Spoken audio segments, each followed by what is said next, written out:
Olá, pessoal! Sejam muito bem-vindos ao podcast do Hospital Oftalmológico de Anápolis. Hoje temos um episódio muito especial, em homenagem ao Dia Nacional de Combate ao Glaucoma, celebrado em 26 de maio. Vamos conversar sobre essa doença que é uma das principais causas de cegueira no mundo, mas que pode ser evitada com diagnósticos precoces e tratamentos adequados. E para essa conversa, eu tenho a alegria de receber dois glaucomatólogos que atuam aqui no hospital. Um deles é o Dr. Tiago, médico experiente, já conhecido da população de Anápolis. E também, com muito carinho, damos as boas-vindas à doutora Amélia Pereira, que está no momento nos Estados Unidos fazendo um fellow, mas que em breve chegará para reforçar o nosso time com competência e dedicação.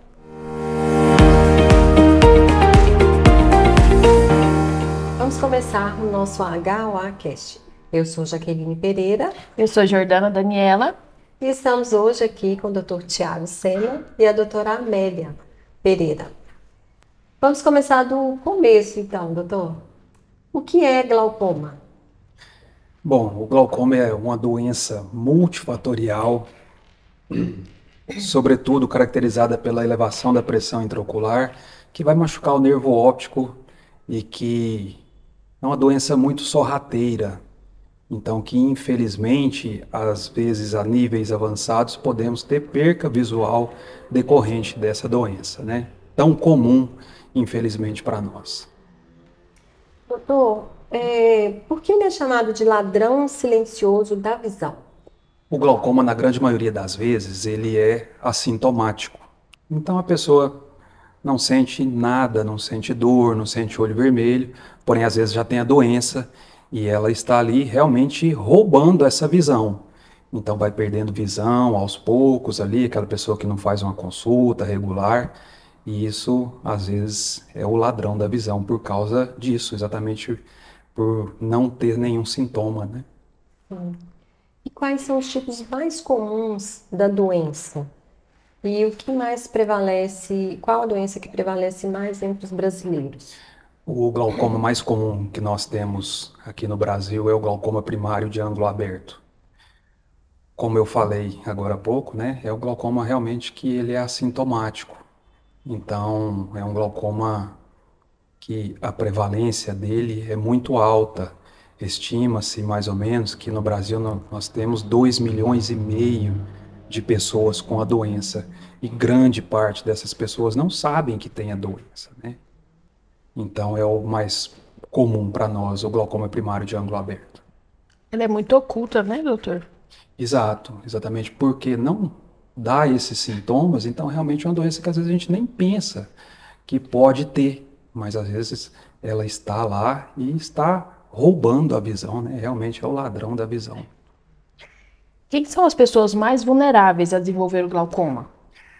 Nós temos aí algumas pessoas do que são os fatores de risco, né? Então aí a pessoa acima de 40 anos, pessoas negras, olhos míopes, então são as pessoas que têm mais predisposição ao desenvolvimento dessa doença. Doutora Amélia, uma pergunta para você. Como você explicaria o glaucoma para alguns jovens de hoje? Para alguém mais jovem como você. Obrigada pela oportunidade de participar aqui do podcast. Então, normalmente eu explico assim para os meus pacientes que, apesar do glaucoma não ter uma fisiopatologia completamente elucidada, ela é uma doença do nervo óptico, que é o nervo que conecta o olho ao cérebro e faz a gente enxergar. Então, devido a alguns fatores, principalmente o aumento da pressão, o nervo ele vai alterando e isso causa uma perda de visão irreversível. E isso é o glaucoma. Doutor, sabemos que o diagnóstico precoce pode fazer toda a diferença, né?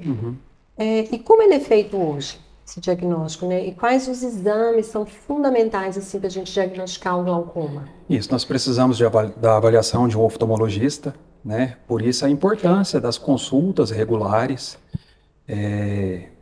Quando avaliado pelo médico no consultório, Às vezes a gente pode suspeitar do glaucoma. Tem alguns indicativos, como a pressão elevada, o aspecto do nervo óptico, que nos leva a suspeitar. Se temos essa suspeita, vai se proceder à investigação daquela doença com alguns exames, né, que nós fazemos, como a campimetria visual, a retinografia, a paquimetria, a tomografia do nervo óptico. Hoje nós temos todo um arsenal de exames para que feche esse diagnóstico e a gente consiga evitar a cegueira do paciente, né? Doutora Amélia, o que existe de mais moderno hoje em dia para detectar o glaucoma em fases iniciais? A detecção precoce do glaucoma evoluiu muito. Nós temos tecnologias avançadas de imagem e em combinação com o uso da inteligência artificial. Alguns métodos, como, por exemplo, a tomografia de coerência óptica, alguns aparelhos mais avançados, exames de campo visual, e isso integrados com a inteligência artificial. Isso aí permite a gente diagnosticar o glaucoma antes mesmo de haver perda funcional, de haver perda de visão. Doutora Amélia, muita gente acha que o glaucoma é uma doença para pessoas mais velhas, né? Mas temos uma pergunta. A doença ela é hereditária, o glaucoma? Olha, pode ser, né? A maioria dos casos, sim. Uma pessoa que tem parentes de primeiro grau com glaucoma, ela tem 10 vezes mais chance de desenvolver a doença também. Então, é por isso que é muito importante, quando é feito o diagnóstico do glaucoma em um paciente, que a sua família mais próxima, seus pais, irmãos e filhos, investiguem também a doença, porque na grande maioria das vezes tem sim cunho genético. Doutor Tiago, doenças sistemáticas como diabetes, pressão alta, influenciam no surgimento do glaucoma? Sim, nós temos tipos de glaucoma, né? E principalmente o diabetes, então pode cursar ali com alguma oclusão dos microvasos retinianos. Isso leva à formação de novos vasos e levando a um tipo de glaucoma que a gente chama de glaucoma neovascular, que são casos graves, normalmente de difícil controle. Então, assim, sempre a importância do controle dessas doenças sistêmicas ajudam, sim, no controle do glaucoma também. Bom, agora nós queremos falar diretamente para quem convive com glaucoma ou tem alguém na família nessa situação. Doutora Amélia, o que muda na vida de uma pessoa com glaucoma em relação à direção, trabalho e leitura? Olha, o diagnóstico do glaucoma pode afetar várias áreas na vida cotidiana do paciente, mas o impacto vai depender ali principalmente do estágio da doença e do controle, né? E quando é diagnosticado precocemente, bem tratado, a pessoa pode continuar tendo uma vida normal durante muitos anos. Mas compromete principalmente a visão periférica do paciente. Isso pode atrapalhar, dirigir. A pessoa começa a, por exemplo, tropeçar, cair. Então, isso atrapalha a vida dela, né? Também pode ter dificuldade na leitura, pode saltar algumas letras, algumas linhas. Então, atrapalha a qualidade de vida do paciente. Diminui a independência da pessoa por conta dessas quedas e a impossibilidade ou dificuldade de dirigir. Então, impacta bastante na vida da pessoa. Realmente, é uma doença bastante ruim, assim, para a qualidade de vida, traz várias dificuldades, né? Doutor Tiago, o SUS, né, o Sistema Único de Saúde, cobre esses exames, esses tratamentos? Existem campanhas que são feitas para o glaucoma? Existem sim. Eu falo, hoje nós temos atendimento pela Secretaria de Saúde. A Secretaria de Saúde dispensa colírios para aqueles casos que realmente foram diagnosticados com a doença e necessita do tratamento, né? Nós realizamos os exames pela Secretaria de Saúde, sim. Doutor, receber o diagnóstico de glaucoma pode assustar alguns pacientes, né? O glaucoma tem cura? E qual o objetivo do tratamento? O glaucoma é uma doença que não tem cura, mas é uma doença que tem controle.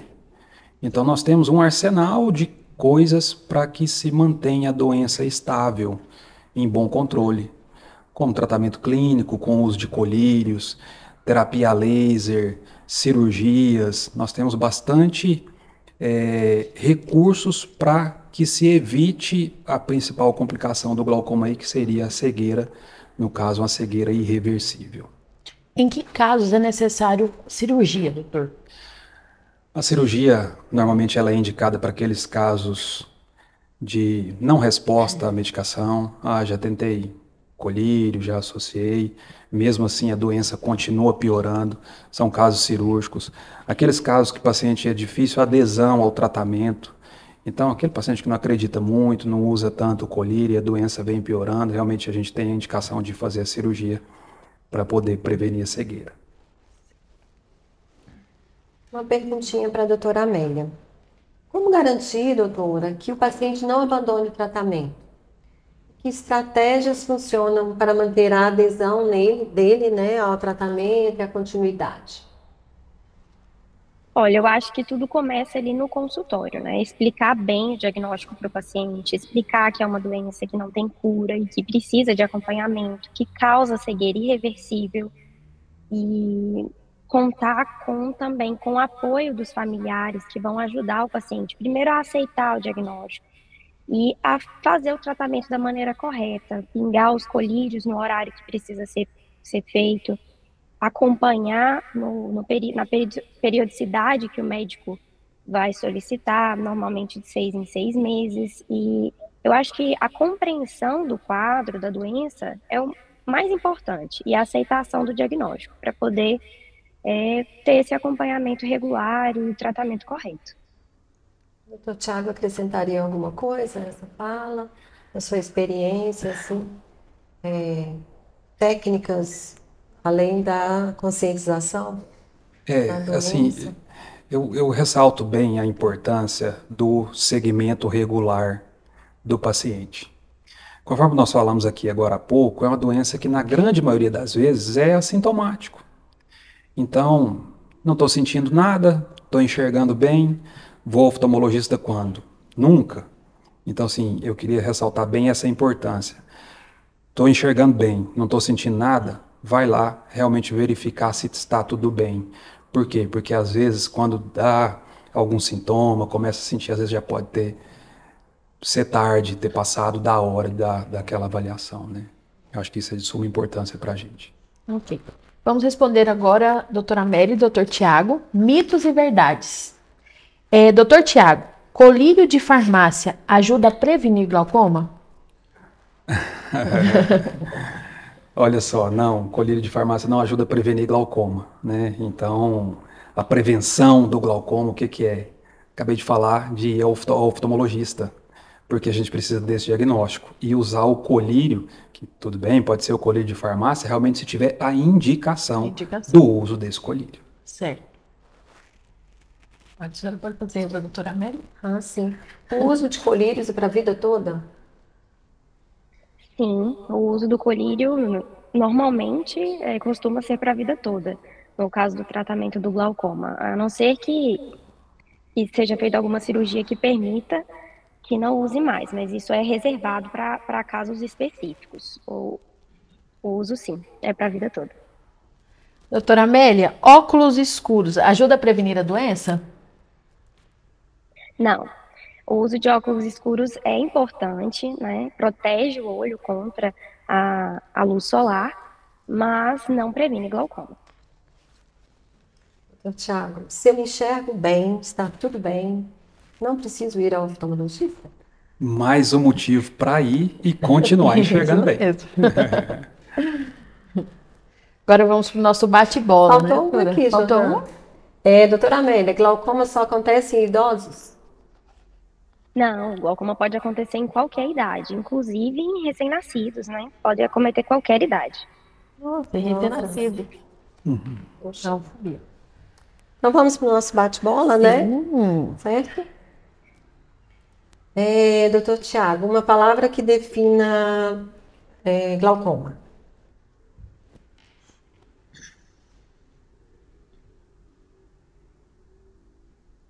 Doença sorrateira. Doutora Amélia, uma palavra que defina glaucoma. Uma palavra? Cuidado. Um mito sobre o glaucoma que precisa acabar.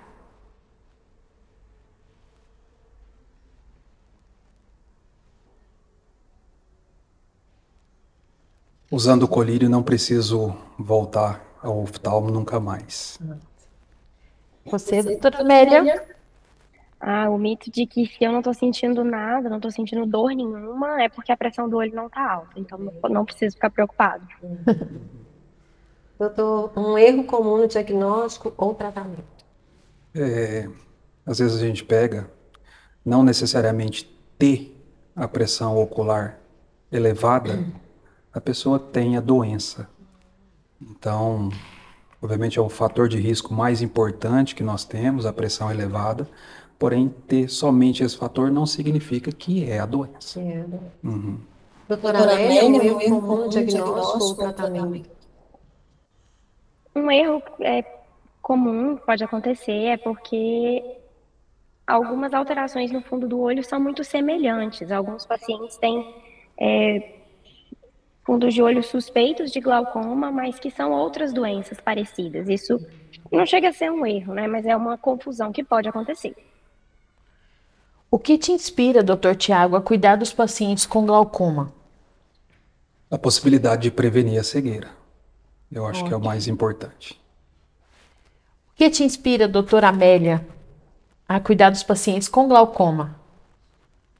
Primeiro, o que me inspira, uma pessoa que me inspira muito é o Dr. Tiago, uma pessoa, um médico que me inspira muito, me inspirou a escolher essa subespecialidade, que é o glaucoma. E, como ele disse, a possibilidade de prevenir a cegueira de um paciente, de fazer com que ele continue sendo uma pessoa independente, isso não tem preço. Doutor, um conselho para quem tem casos de glaucoma na família. Como o histórico familiar da doença é muito favorável ao desenvolvimento dessa doença durante a vida, então o conselho que eu dou é esse: vá ao oftalmologista regularmente, pelo menos uma vez por ano. Não tem diagnóstico nenhum, está enxergando bem, uma vez por ano precisa ser visto. Caso seja feito diagnóstico, alguma coisa do tipo, aí o médico vai avaliar a necessidade dessa periodicidade ser menor ou não. Doutora Amélia, um conselho para quem tem casos de glaucoma na família. É o mesmo conselho. Na verdade, tenho dois.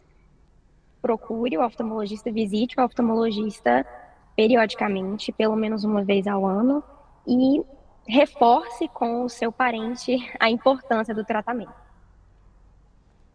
Uma mensagem final, doutor, que para quem está nos ouvindo sobre o glaucoma. Vou bater na mesma tecla, né, que da necessidade das avaliações. Então, não tenho nenhuma queixa, enxergo bem, não sinto nada. Faça uma avaliação periódica para que isso continue esse caminho bom sendo seguido. Tá? Então, é o conselho que eu dou para todos. Uma mensagem, doutora Amélia, para os nossos ouvintes? A minha mensagem é que o diagnóstico de glaucoma, ele não é sinônimo de cegueira. O glaucoma pode ser controlado, a pessoa com glaucoma pode ter uma vida normal, continuar trabalhando, tendo uma vida normal, como sempre teve, mas que é necessário o tratamento correto, o acompanhamento, e é isso, para não se desesperar ao ter o diagnóstico de glaucoma, que infelizmente é um diagnóstico muito comum, mas ter a consciência de que precisa de um acompanhamento e um tratamento certo e tem que ser levado a sério. Muito obrigada, doutora. Obrigada, doutor. Nós agradecemos imensamente ao doutor Tiago, à doutora Amélia, por esse bate-papo tão esclarecedor, né? E a você que nos ouviu aqui, né, ficam as dicas que vá ao oftalmologista, converse com seus familiares, casos de glaucoma na família, vale uma atenção especial, né? Pois o glaucoma, ele tem controle, né? Mas depende com um diagnóstico precoce, isso ajuda muito, né? E fale com seus familiares e lembre-se, ver bem é viver melhor, né? Muito obrigada. Muito obrigada. Agradeço muito de coração que vocês continuem trazendo essa luz para os pacientes, né? E essa calma que o Dr. Tiago transmite, e a Amélia também em breve estará aqui conosco para poder trazer mais conhecimento e alegria aos nossos pacientes aqui. Né? Obrigada, que Deus nos abençoe nessa grande trajetória aí de evitar a cegueira. Obrigado.